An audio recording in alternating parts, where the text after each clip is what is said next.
What's up, everybody? This is Johnny Blaze, and I want to wish y'all a happy new year as we entered 2019. And happy new year for me too, because I finally was able to hook this damn thing up after getting it quite a few days ago. And this looks like on the surface a normal AV Famicom, but it's not. I actually got this as a steal. It was $200 plus my existing Famicom, my existing AV Famicom. And it was just the system because the guy I had traded from had the wires and everything already. So he needed the money and he just wanted to still be able to play his NES games and make some cash on the side. So, but as obviously you can tell from that amount of money, it's not a normal AV. It's not a normal AV Famicom. And it also gives it away is that switch. This is an NESRGB modded AV Famicom. And the great part about this is it's the cleanest picture you can get. I know they have the HDMI one, but I have a monitor. So if you want to play it on old school CRTs the best way, this is the way to go. And these ones usually go for about $400. And also here, as you'll see in a minute, he has an LED here, so the system will actually light up when I press the power.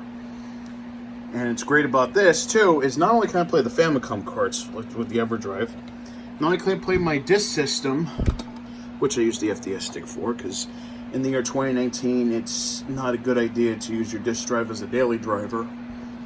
But also, where the hell is it? Oh, I know my maid's on vacation.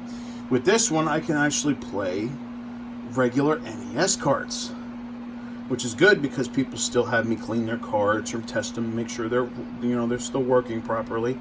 And having an AV modded, an RGB modded top loader, obviously I can do that because there's no front loading bullcrap. But I'm going to show you this thing in action really quickly. I'm probably going to do like a longer video later on capturing the device, but for now, this will do. And I'm going to show you Super Mario Brothers, the third one. And the reason why is because everyone has probably seen this game in arcades. And that's sort of the point of what I'm about to show. Ignore that square. So that's part of the NES RGB mod. That's what the switch is for. There are 3 settings. There are this one, which is the improved palette. And as I press the switch, as you can see by the trees, that's the regular mode, which is the default NES colors. Obviously enhances a lot better. It's, mixes in a lot more colors. But on the bottom, it turned yellow, and this is the Play Choice 10 palette. So there's Play Choice 10, regular, improved. Just fucking amazing.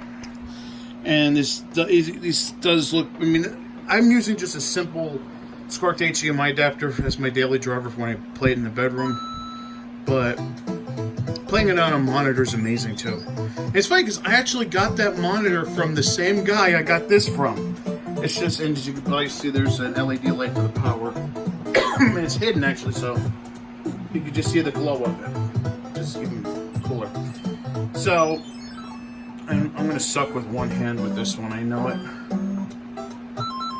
But the only thing with the SCART to HDMI, obviously it's not showing in this one, but sometimes there's like a vertical line.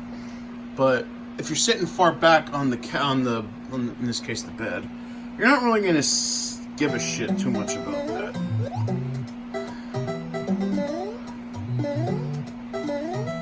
So, I'm just playing this one-handed.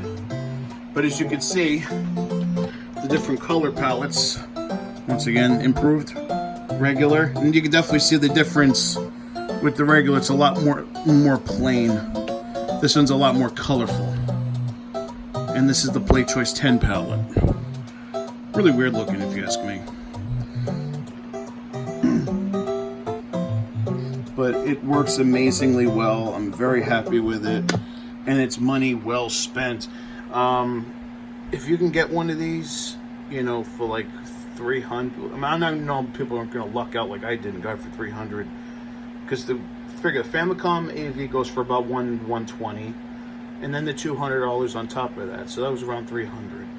So you figure 300 I got for this thing. You know, if you do it for that, it's worth it, but a little more, that's your discretion. But for the money, this definitely works. And I'll be hopefully doing some gameplay footage with that, because you can see I got the EverDrive, I got the disc system, so I got plenty of stuff to show.